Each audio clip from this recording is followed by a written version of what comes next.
Olá, criançada, tudo bom? Vamos nós. Nós vamos revisar o conteúdo do capítulo 8 do livro, tá? Conteúdo que vai cair na avaliação de vocês, tá bom? Fiquem atentos, tá? É uma síntese pequena, mas que a gente possa, né, relembrar. O que acontece? Nós temos as artes visuais vão utilizar de alguns elementos que a gente intitula como elementos visuais, que são primordiais, são característicos, né, da arte visual, que é a linha, e essa linha pode ser curva ou longa. Ela pode ser reta, curta, perdão, ou longa. Ela pode ser reta, ela pode ser curva ou sinuosa.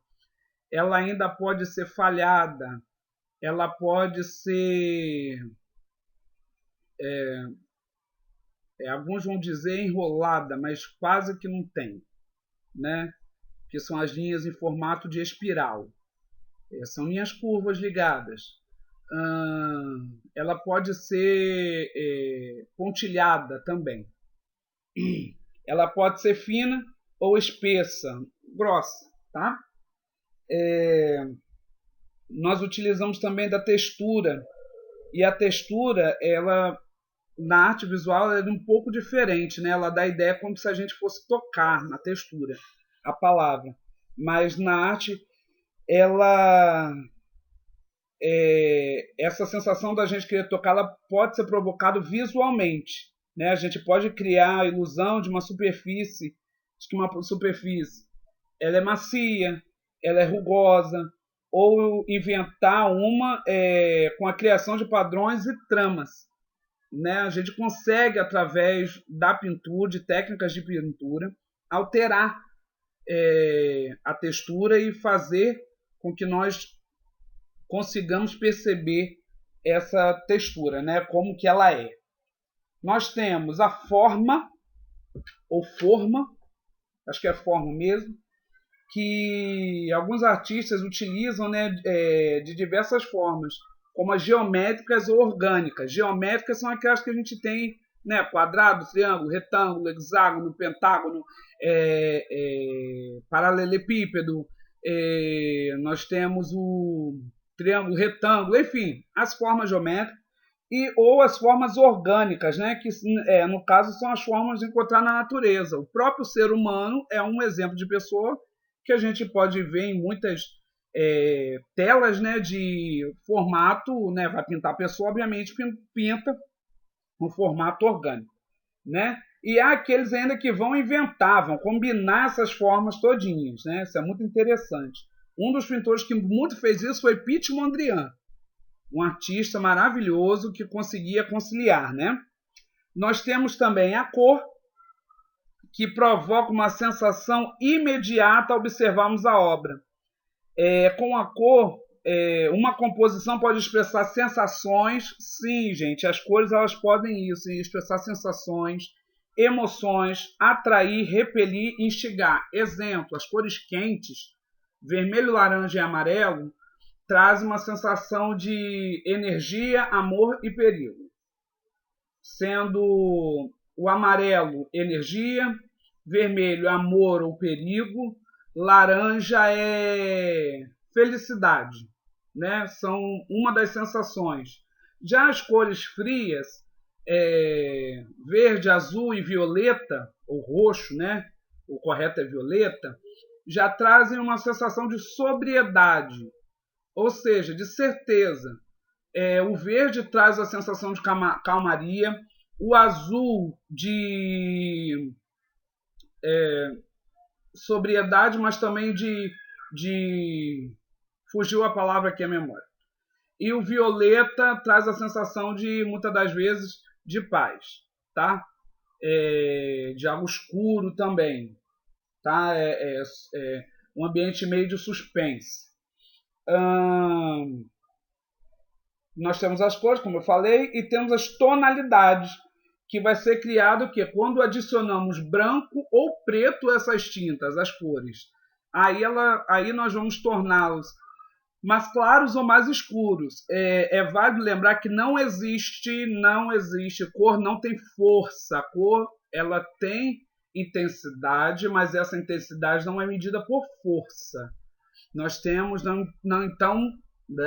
então não tem azul forte e azul fraco. Não, tem azul claro, azul escuro. Nós temos sim tonalidades que vão aparentar ter uma presença muito forte, muito mais vibrante ou menos vibrante, né? No caso, tendo mais brilho ou menos brilho, mais opaco ou menos opaco. É assim que a gente diz uma tonalidade. E com esse jogo, né, de claro e escuro, a gente acaba criando, né, nas artes a sensação de profundidade, ilusão de volume, distância, atmosfera dramática ou tranquila. Por exemplo, vocês podem observar isso nos filmes, né? Quando se tem um ambiente de suspense, eles geralmente colocam um fundo um pouco mais escuro, ou azulado, ou preto, cinza, né? Um ambiente às vezes até com verde mais escuro, tá? Não repare nos cachorrinhos latinos não, que são os cachorros da minha rua. Cachorrinho abençoado. Inclusive, gente, a tonalidade já foi até mesmo um movimento artístico chamado tonalismo, tá? Nós temos, né, dentro dessa classificação todos os elementos, nós temos artistas que a gente denomina artista do abstrato, mas antes da gente falar nisso, né, o que seria o figurativo ou abstrato? Obras figurativas são obras em que reconhecemos elementos da realidade e facilmente identificamos o assunto retratado. São aquelas obras que a gente vê logo de cara. Por exemplo, Mona Lisa. A gente entende o que é a Mona Lisa. Mas obras abstratas são o inverso, né? Quando a gente vai, um exemplo, comparando, quando a gente estuda em língua portuguesa substantivo, a gente pode dizer que o substantivo ele é concreto ou abstrato.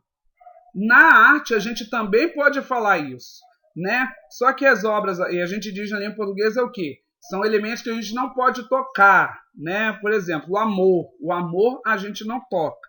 Já nas obras abstratas, né, não é que não pode tocar, mas são elementos que, digamos, não existem, né? Como está aí. São obras em que o artista busca explorar os elementos da arte sem a intenção de que elas se pareçam com algum objeto, pessoa ou lugar.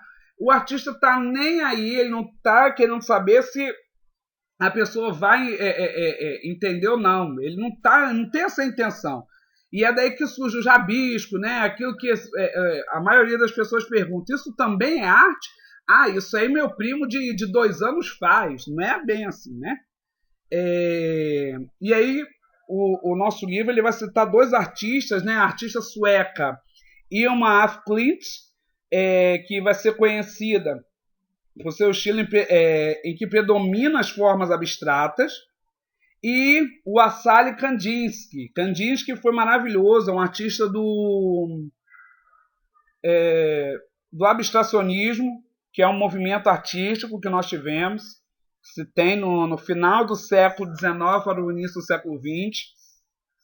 É um pintor russo e ele vai ser um dos primeiros, né, até porque ele é um dos pais do abstracionismo e até depois do futurismo, ele vai, digamos assim, ele vai acreditar tanto que a imagem pode ser abstrata, que ele vai dizer que até o som pode produzir sensações ou cores, tá, gente? E tem gente que associa mesmo os sons a cores. Tem uma amiga minha que ela ouve a nota Ré, ela vê a cor verde. Entendeu? É uma condição que ela tem. A notinha Ré, ela vê cor verde. Né? Vamos continuar. Nós temos, dentro disso tudo ainda, né, as formas tridimensionais. As obras, e aí a gente divide, né? Mas o que é tridimensional, bidimensional? Tridimensional vem de 3 dimensões. 3 dimensionais, dimensão. Bidimensionais, 2. dimensionais, uma dimensão. Se fosse monodimensional, uma dimensão só, né? Mas aí a gente não consegue perceber. Aí acaba voltando-se a uma linha, né? Monodimensional, dimensional. Então, obras bidimensionais são obras que somente, vou até grifar, né? Marcar.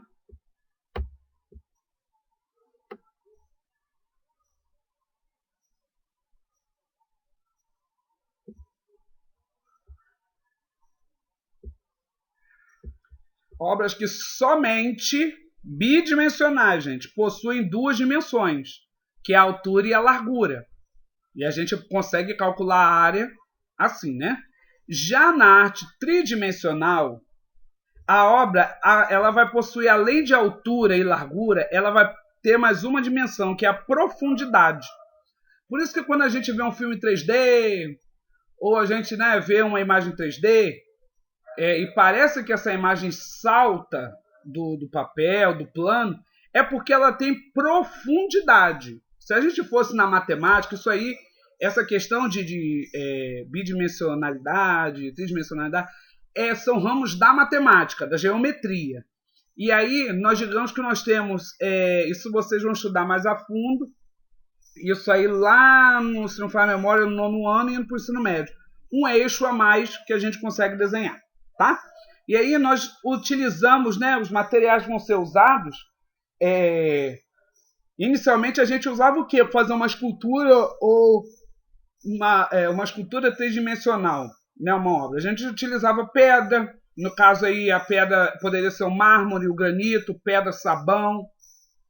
Nós utilizávamos madeira, nós utilizávamos o bronze, a argila, né, que é o barro, é o tipo de barro, mas de uns tempos para cá, né, utilizamos o aço, que é uma liga metálica muito potente, o plástico, utilizamos o vidro, e olha que com vidro é um pouco mais difícil de se trabalhar, mas utilizamos o vidro também, tá? Entre outros. Entre outros como porcelanato, e olha que o porcelanato já tem um bom tempo, né? Está incluso aqui na argila, que a gente usa, porcelanato, entre outros, tá? A gente pode utilizar de outros. A cera então, às vezes pode ser utilizado. Tá? E só que tem um legal. Nós podemos combinar os elementos visuais, que são o que, gente? Vamos relembrar, né? A linha, a textura, a forma, a cor e as tonalidades em uma obra de arte, fazendo com que produzam sensações nos espectadores. Lembre-se, elas podem trazer sensação. Que sensação são essas? Dependendo da maneira que a gente coloca, a gente pode exprimir uma sensação de movimentos, vibração, a gente pode atentar, né, de ter atenção a um determinado ponto, enfim. A gente pode combinar esses elementos. E aí, o mais legal agora é que na natureza nós encontramos esses elementos visuais. Claro, nós começamos a escrevê-los, a fazê-los, porque observamos eles em algum lugar.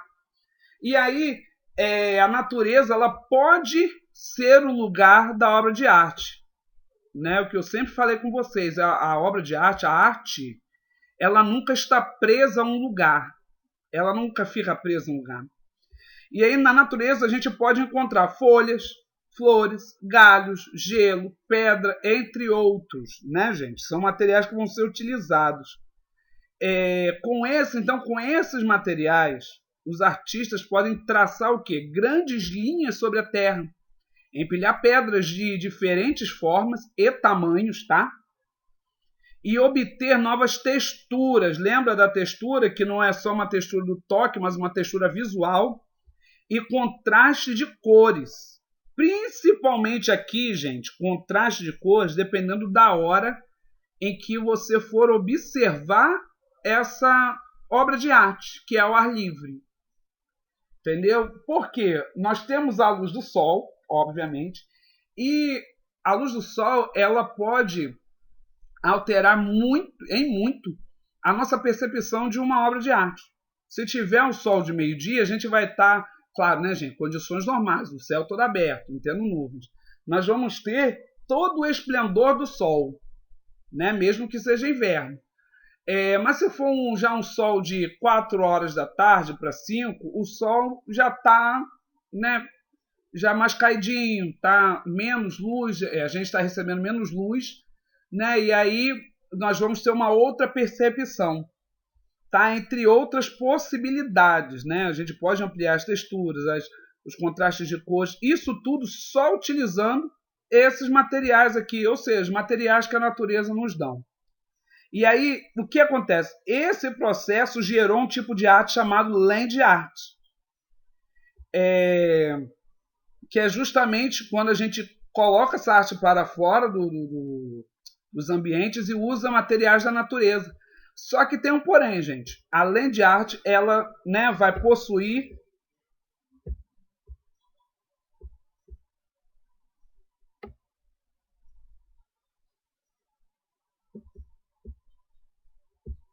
um caráter efêmero, ou seja, ela tem hora e local para acontecer, ela tem momento, né? Porque ela pode ser assim, ela tem momento, ela dura pouco, porque normalmente, como a gente está utilizando materiais da natureza, né? Nós também contamos com a condição da natureza, vento, chuva, o sol, gelo, por exemplo, sobre o sol vai derreter, dependendo de onde a gente estiver, né? Claro, se eu estiver lá nos polos, não vai derreter, né? Né? Dependendo do que eu tiver, se eu estiver utilizando folhas secas, dependendo do que eu tiver, eu tenho a ação do tempo, então isso pode alterar. Então, por isso que a land art possui normalmente um caráter efêmero, ou seja, que dura pouco, um caráter temporário,